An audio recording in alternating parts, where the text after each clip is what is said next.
अगर तवे पर गिर जाए तो गायब हो जाती है, वही पानी की बूंद अगर कमल के पत्ते पर गिर जाए तो मोती की तरह दिखने लगती है, और वही पानी की बूंद अगर सीप में गिर जाए तो खुद मोती बन जाती है। पानी की बूंद वही है, सिर्फ फर्क जो है संगत का है। आपके साथ मैं हूं आरजे कार्तिक। एक बड़ी छोटी सी कहानी सुनाता हूं एक राजा की जो बड़ा गुस्सैल था, बड़ा क्रोधी स्वभाव का था। अपने सैनिकों के साथ जंगल में शिकार पर निकला हुआ था, और सैनिक जो है वो शिकार को मिस कर चुके थे, यानी कि शिकार जो है भाग चुका था उनकी पहुंच से दूर। इस बात पर राजा बहुत गुस्सा हुआ कि तुम लोग भटक गए और तुमने जो है शिकार को जाने दिया। इतना अच्छा शिकार हमें मिला था और वो जानवर अब निकल गया, अब कहां से आएगा। बहुत गुस्सा करने लगा राजा।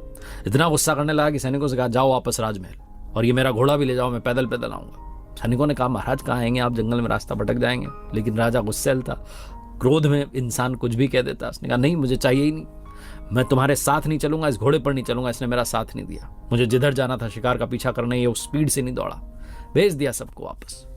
राजा अब अकेला पैदल पैदल आने लगा। धनुष बाण उसने अपने साथ लिए हुए थे क्योंकि सुरक्षा तो चाहिए। आगे चल रहा था जंगल में तो थकान होने लगी, बहुत देर से पैदल चल रहा था, तो एक विशाल वृक्ष के नीचे जाकर के विश्राम करने लगा। राजा थोड़ी देर सुस्ताने के लिए बैठा था, लेकिन नींद लग गई, गहरी नींद आ गई। दोपहर का समय था। उस विशाल वृक्ष पर, पेड़ की जो डाली थी उस पर एक कौवा आकर के बैठ गया, और थोड़ी देर बाद कौवे ने बीट कर दी। जो बीट थी वो राजा की जो ड्रेस थी, जो कपड़े थे, उन पर आकर के गिर गई। राजा को इस सब के बारे में कुछ पता नहीं था। थोड़ी देर बाद कौवा उड़ करके चला गया, और कमाल देखिए कि उसी डाली पर आकर के कुछ देर के बाद में एक हंस बैठ गया। हंस जब आकर के बैठा तो हंस भी थोड़ी देर सुस्ताने लगा। शाम होने को आई और राजा की इस बीच में नींद खुल गई। तो राजा ने देखा कि उसके कपड़े गंदे हो चुके हैं, ड्रेस गंदी हो चुकी है। तो उसने आओ देखा ना ताओ, ऊपर देखा सबसे पहले तो हंस दिखाई दिया। बिना देरी के, क्योंकि गुस्सैल राजा था, क्रोध में रहता था हमेशा, बिना देरी के उसने जो है एक तीखा सा बाण चलाया, और जाकर के वो बाण जो था हंस को लगा। हंस कराहते हुए नीचे जमीन पर गिर गया, और हंस ने देखा कि राजा ने उसे तीखे बाण से घायल कर दिया है, उसकी जान जाने वाली है। तो हंस को कारण समझ में आ गया कि इसके कपड़े गंदे हो गए, इसलिए इसने मुझे मारा। हंस ने जो कहा वो जीवन का सार समझाता है। हंस ने कहा, अहम काको हतो राजन, हंसा अहम निर्मला जलह, दुष्ट स्थान प्रभावेन जातो जन्म निरर्थक।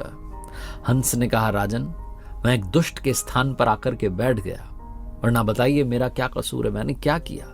मैं तो निर्मल जल में रहने वाला निर्मल स्वभाव का हंस हूं, लेकिन मैं एक दुष्ट की जगह पर आकर के बैठ गया और मेरा ये हाल हो गया। आप सोचिए राजन कि जो दुष्टों के साथ रहते होंगे हमेशा, उनका क्या हाल होता होगा। हंस के प्राण जा रहे थे, राजा क्षमा मांग रहा था, लेकिन क्या कर सकता था। हंस ने प्राण त्याग दिए और जाते जाते राजा को बड़ी बात सिखाई कि दुष्टों की संगति से बचिए।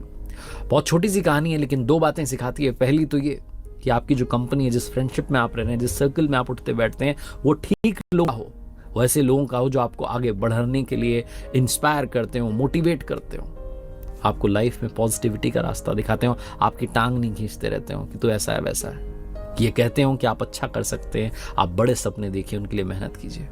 और दूसरी बात सिखाती है, कभी भी क्रोध में आकर के एक्शन मत कीजिए। कुछ लोग जो है गुस्से में आकर के कुछ तो भी कर बैठते, मालूम पता चलता है हमने गलत कर दिया। तो कभी भी जब आप गुस्से में हो, कोई भी फैसला मत लीजिए, फैसला लेने से बचिए। एक बार फिर से वही बात कहूंगा, ऊपर वाले के आशीर्वाद के साथ, अपनी मेहनत के साथ और अपनों के प्यार के साथ कर दिखाओ कुछ ऐसा कि दुनिया